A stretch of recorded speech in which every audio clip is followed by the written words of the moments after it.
tornando-me o líder que o reino de Deus precisa. Ou seja, eu posso me tornar esse líder. Você pode se tornar esse líder que o reino de Deus está precisando. Amém? Glória a Deus. Então eu gostaria de iniciar dizendo que todos nós nascemos para liderar. Todos nós nascemos. Pastor, que negócio é esse? Todo mundo nasceu para liderar? Quem está dizendo isso, pastor? A Bíblia, a palavra de Deus. Isso é um fato, independente da área que você atua, do contexto que você está inserido, do tamanho do projeto que você está envolvido, independente da sua família, independente de onde você estuda ou trabalha. Eu não sei onde você trabalha, mas você nasceu para ser um líder lá dentro. Amém, queridos? Olha para quem está do seu lado e diga assim: você nasceu para liderar. Exatamente. E essa palavra liderar, o sinônimo que mais se aproxima com ela é influenciar. Liderar nada mais é do que influenciar pessoas. Todos os dias, você está influenciando alguém. Alguém poderia dizer: eu não tenho certeza, eu tenho certeza que não sou um líder, pastor. Alguém poderia dizer isso aqui de manhã: pastor, eu tenho certeza, eu não sou um líder. Você é que pensa. Todos os dias você está influenciando alguém. Isso é um fato. Quer você saiba ou não, todos os dias, direta ou indiretamente, você está influenciando pessoas, seja de forma positiva ou negativa. Porque tem líder, irmãos, que é líder, mas está influenciando para o lado errado. Mas ele está influenciando. Está exercendo influência sobre a vida de alguém. O que você acha que faz um homem lá no Oriente Médio, se transformar num homem bomba, irmãos? Será que ele acordou de manhã e disse: eu estou com uma vontade de me explodir hoje, gente? Ele foi influenciado por alguém, por algum líder. Às vezes a gente fala: pô, esses caras aí, né, são malucos, né? Mas uma coisa, tem que tirar o chapéu.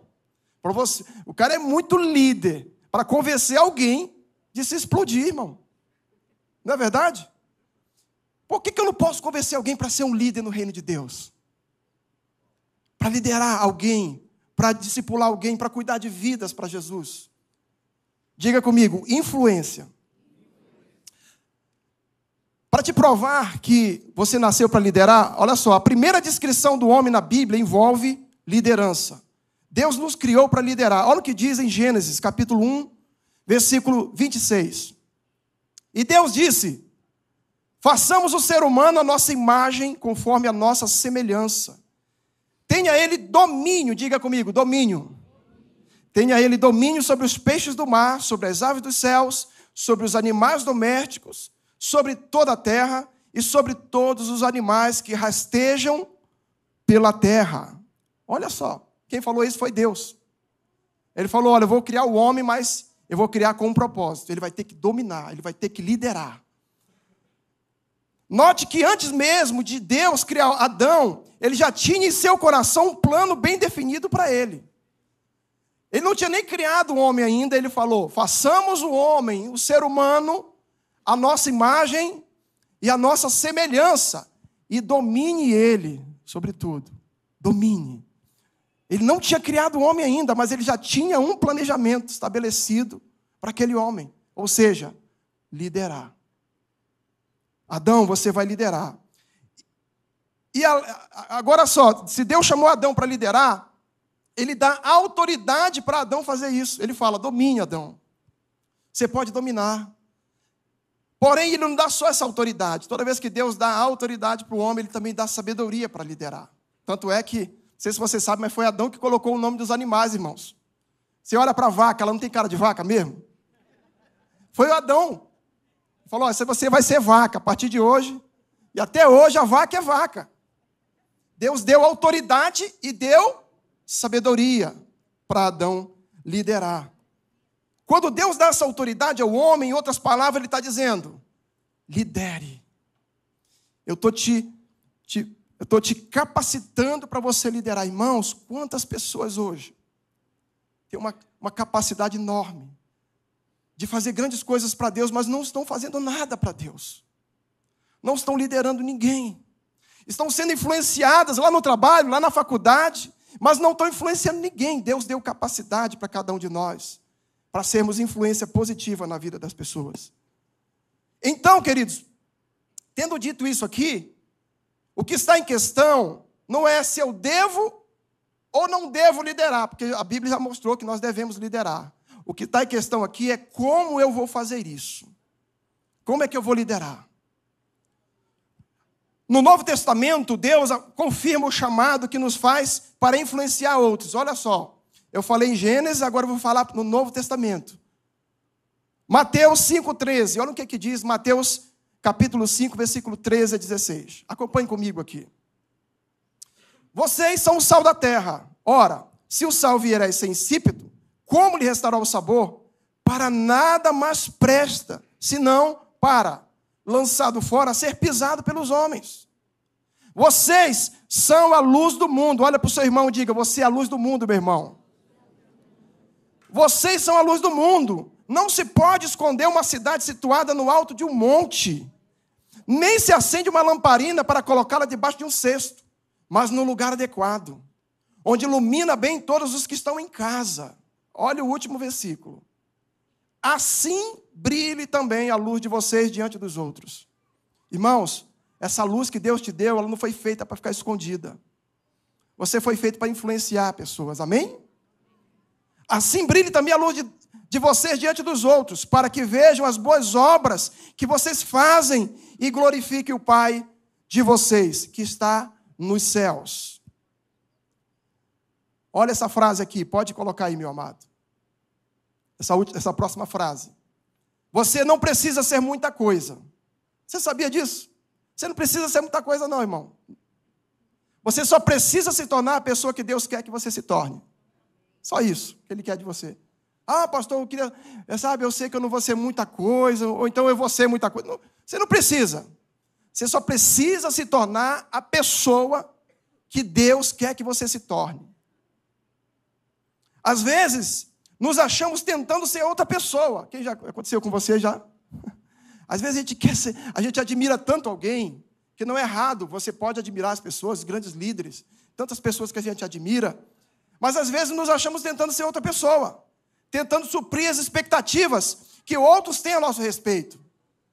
Quando, na verdade, a principal pergunta que poderíamos estar fazendo a nós mesmos seria: que tipo de pessoa Deus quer que eu me torne? Olha essa pergunta aqui. Que tipo de pessoa Deus quer que eu me torne? Porque às vezes a gente tem tantos pensamentos, queremos ser tantas coisas, mas muitas vezes a gente não para pensar, que tipo de pessoa, ou que tipo de líder Deus quer que eu me torne? Quem está me entendendo aí? Cuidado para não estar tentando calçar um sapato incompatível com o tamanho do seu pé. Às vezes o sapato é muito bonito, irmão, mas está pequeno. Vai fazer calo.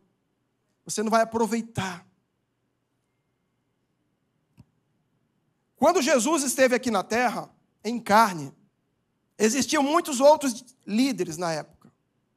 Os fariseus, por exemplo, eram líderes na época, porém, sem amor, sem revelação e sem integridade.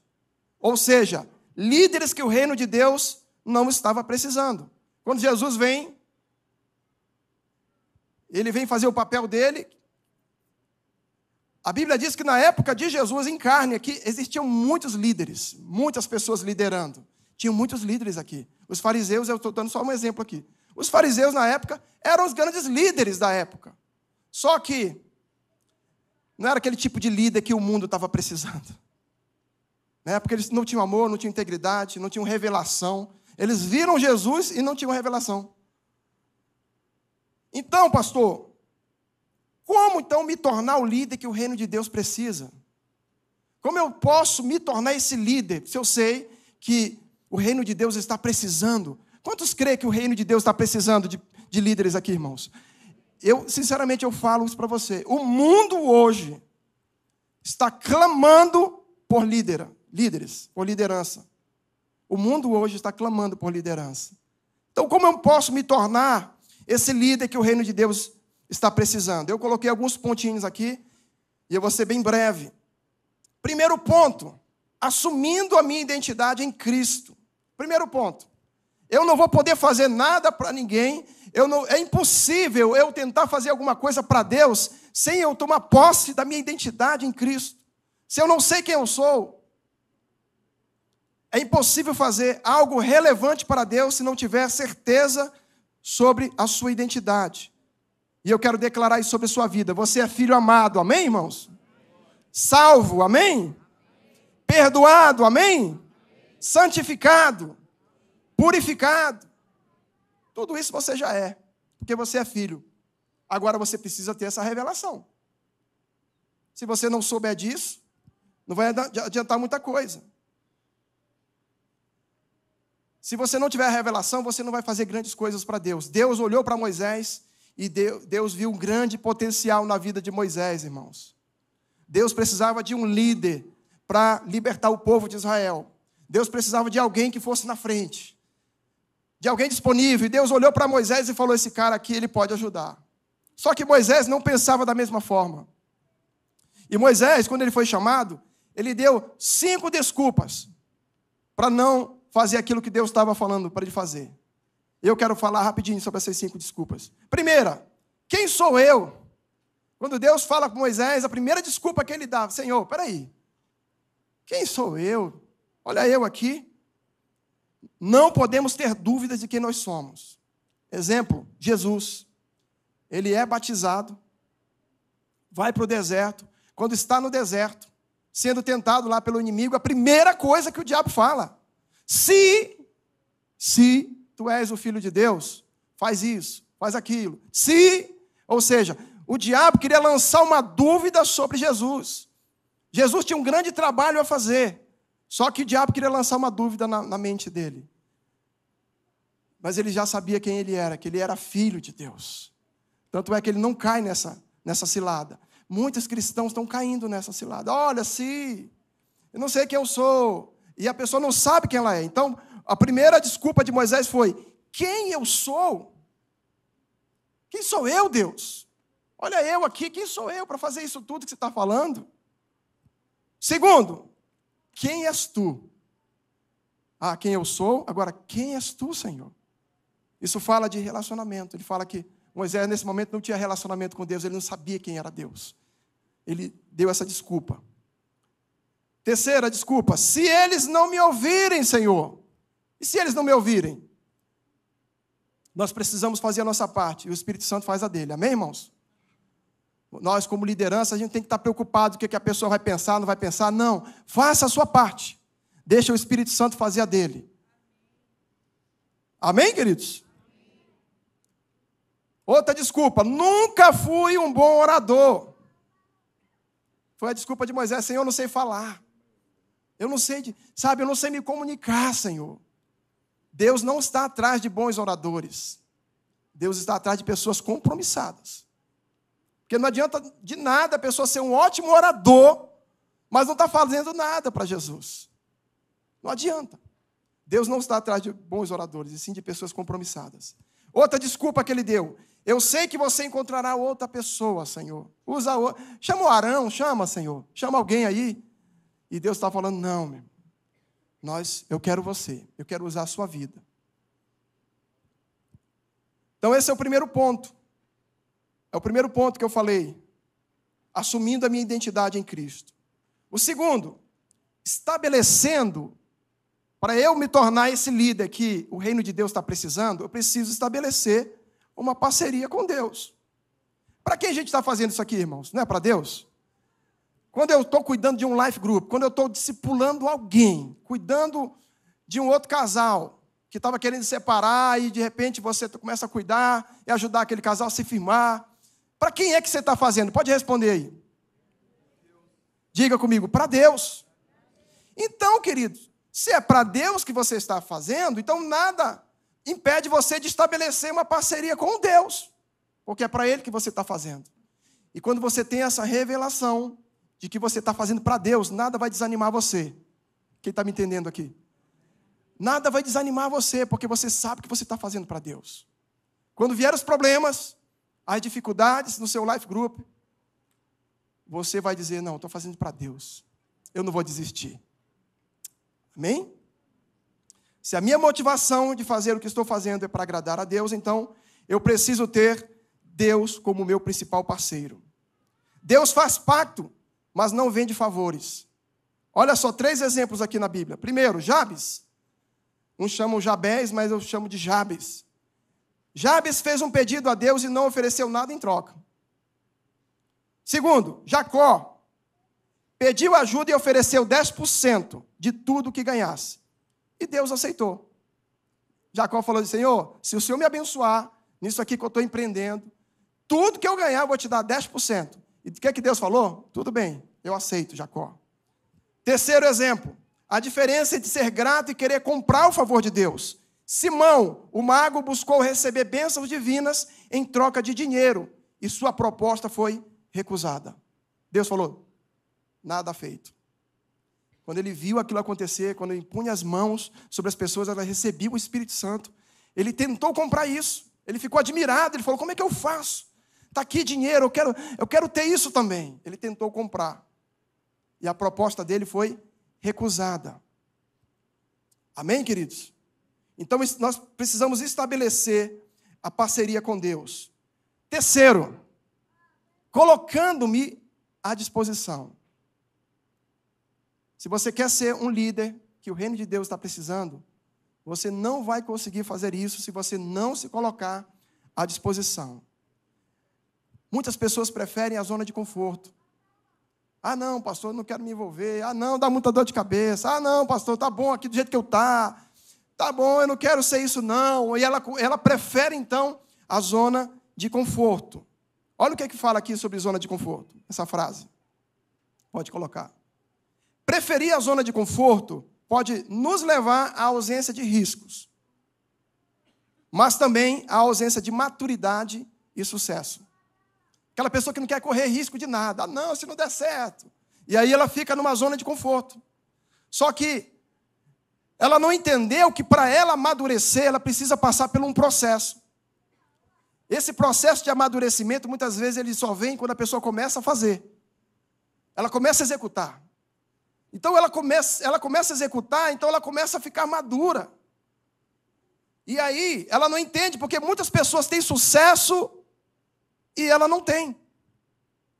Porque muitas vezes ela está na zona de conforto. Ela se acomodou, tá bom. Mas Deus está levantando pessoas aqui, amém? Levante a sua mão bem alta, e eu creio. Deus está levantando líderes aqui que não se conformam. Amém, queridos? Aplauda bem forte ao Senhor para você, em nome de Jesus. E a zona de conforto, você precisa sair da inércia. O que é inércia? É quando a pessoa está parada. Experimentou empurrar um carro? Deu um prego lá, deu um problema mecânico no carro, você começa a tentar empurrar, ele é pesado. Ele é muito pesado. Mas você notou que quando você empurra algumas vezes, e quando ele começa a sair da inércia, ele começa então a se movimentar, ele vai ficando mais leve. Amém? Eu quero dizer para você também, que quando você começa a se movimentar, as coisas vão ficando mais leves para você. Você sai da inércia. As grandes maratonas sempre começam com os primeiros passos. Alguém diz assim: ah, viu aquele cara lá? Ele correu 40 quilômetros, gente. O cara correu demais, né? Mas você sabia que ele começou com pequenos passos? Ele teve que iniciar, ele teve que sair da inércia. Ele não ficou parado. E eu creio que Deus está levantando líderes assim aqui, em nome de Jesus. Quarto ponto. Não tendo medo de obstáculos. Tem uma frase, não sei se essa frase está aí, mas que diz assim: na vida não existem escadas rolantes, nas quais basta colocar os pés e deixar-se subir. O que existe são penhascos. É necessário escalar, superar obstáculos e amadurecer. Aquela pessoa que ela quer ficar parada, ela nunca vai amadurecer. Aquela pessoa que não quer fazer nada, ela nunca vai amadurecer, porque é no processo e através do processo que ela vai amadurecendo. É quando a gente passa por alguma coisa. Uma experiência que a gente tem cuidando de vidas, de pessoas. Tem coisas que eu não faria hoje, que eu fiz no passado, há 15 anos atrás. Eu não faria, porque eu aprendi. Eu aprendi com meus próprios erros. Eu não faria mais isso. Não trataria aquela pessoa dessa forma. Porque eu passei pelo processo. E as pessoas, quando querem pular a etapa, elas podem até chegar lá, mas ela não tem uma estabilidade. Uma estabilidade. Ela não tem um crescimento sustentável. Ela chega lá, mas ela não consegue manter aquele crescimento. Porque ela pulou etapas, ela não amadureceu. Quem está me entendendo aqui? Seja resiliente, saiba enfrentar obstáculos, resistir a adversidades e seguir aprendendo, ajudando e fazendo bem. 1 Coríntios, capítulo 15, versículo 19, eu acho fantástico esse versículo aqui, que diz: se a nossa esperança em Cristo se limita apenas a esta vida, somos as pessoas mais infelizes desse mundo. É aquela pessoa que só olha para cá. Ela só está vendo aquilo que ela vê perto, aqui, no dia a dia, no natural.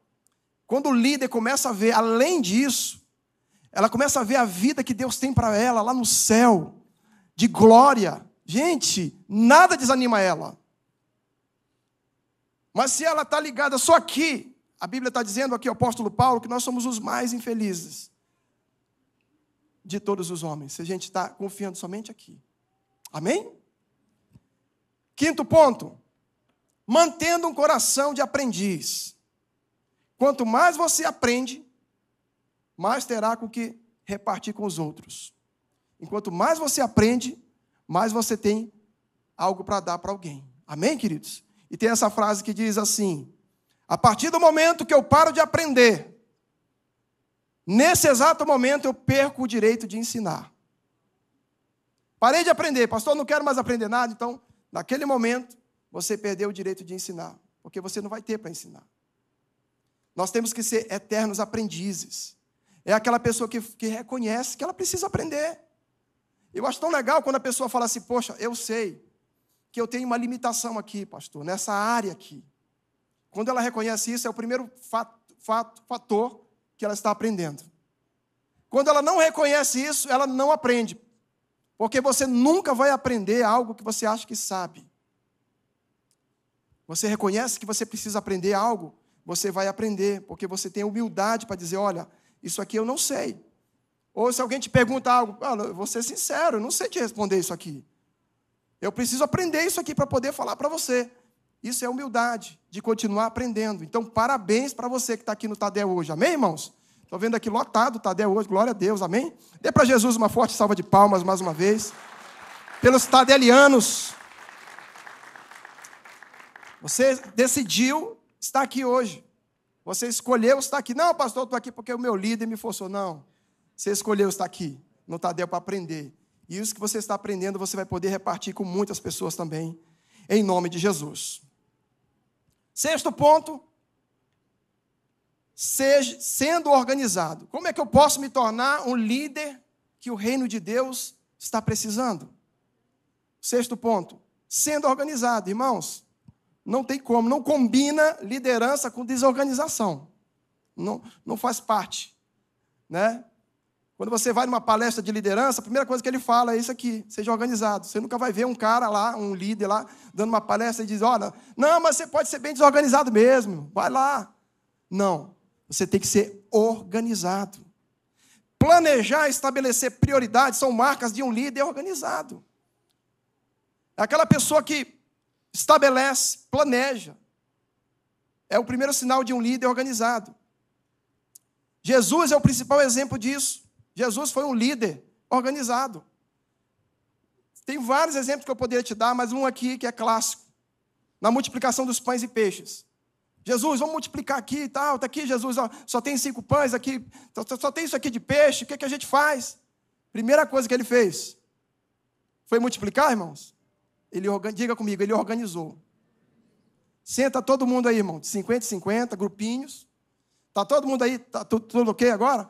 Beleza. Agora sim. Aí levanta o pão para o céu e agradece a Deus e vem a grande multiplicação. Note que veio primeiro a organização. Diga comigo, veio primeiro a organização.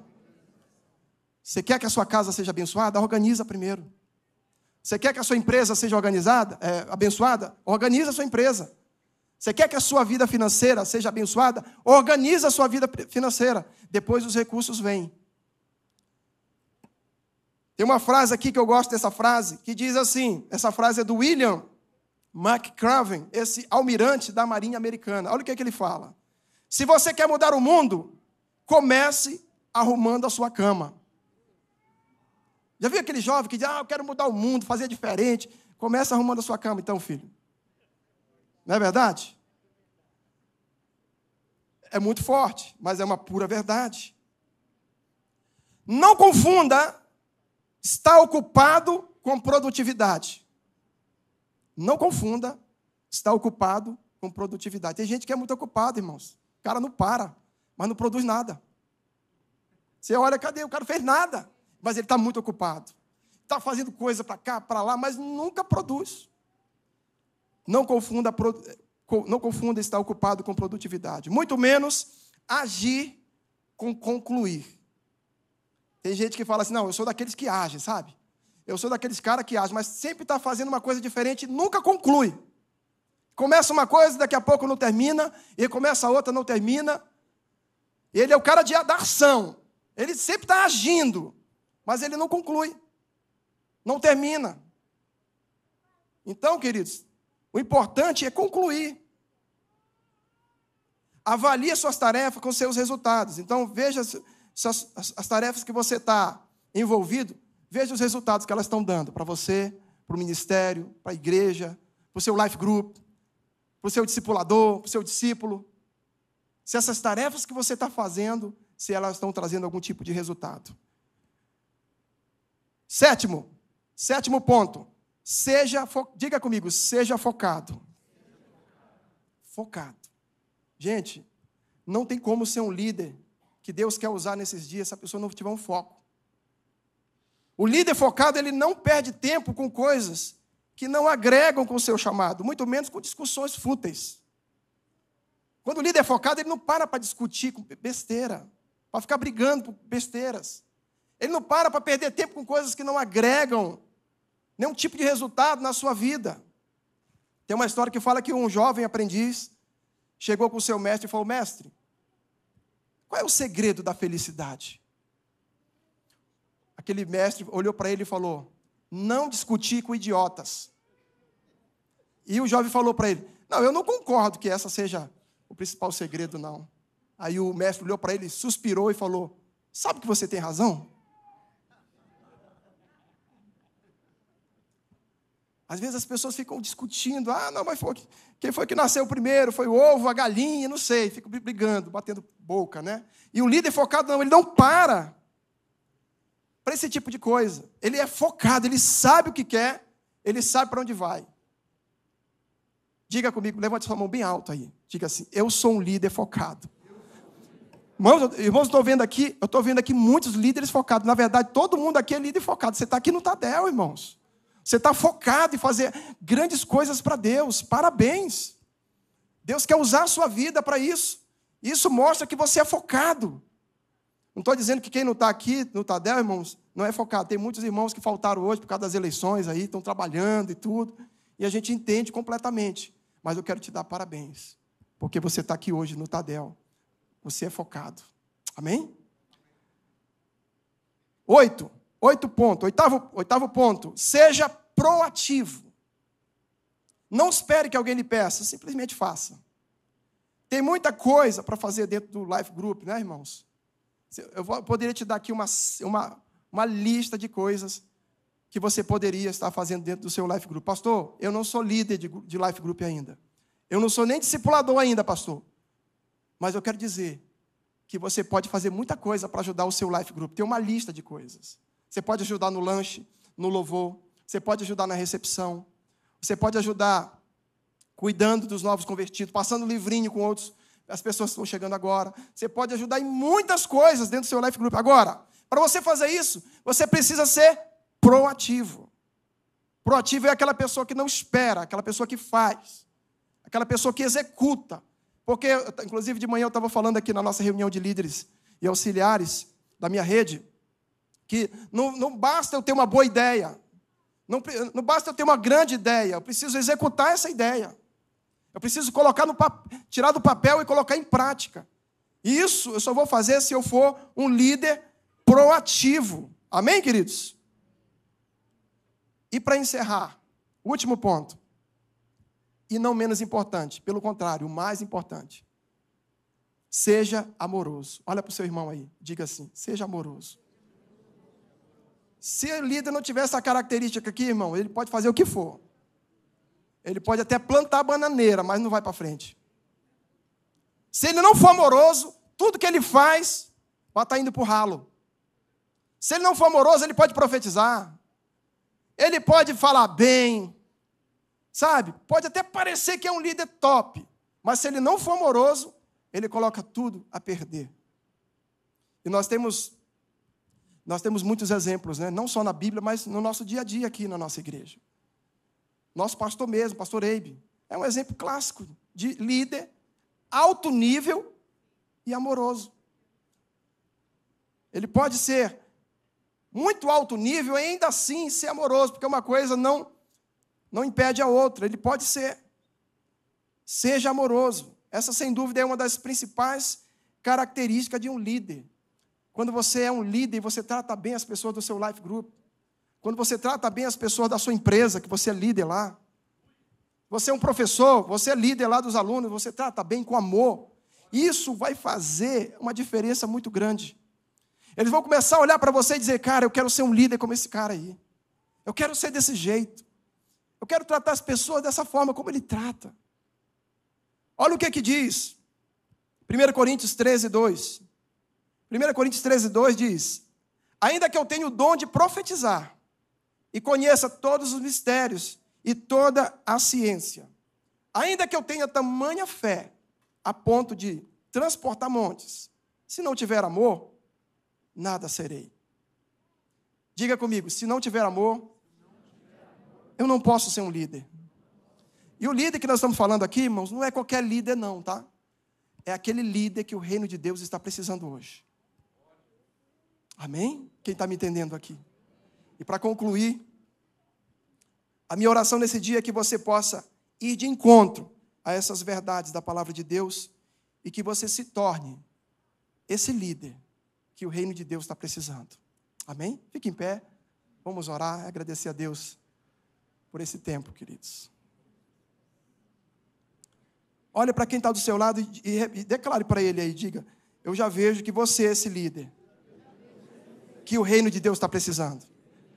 Agora diga com muita fé para ele, o reino de Deus está precisando de você. Aleluia. Glória a Deus. Feche seus olhos, vamos orar. Pai, muito obrigado.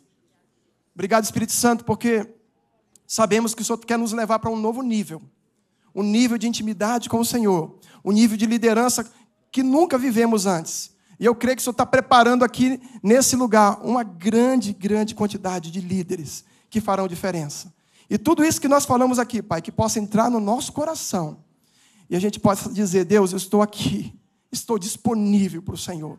Usa a minha vida para o teu louvor e para a sua glória. Eu creio que os meus life groups serão abençoados. O meu life group onde eu congrego será abençoado. A minha família será abençoada. A empresa que eu lidero lá será abençoada, porque eu sou esse líder que o reino de Deus está precisando. Amém? Se você crê comigo, aplauda bem forte ao Senhor, em nome de Jesus.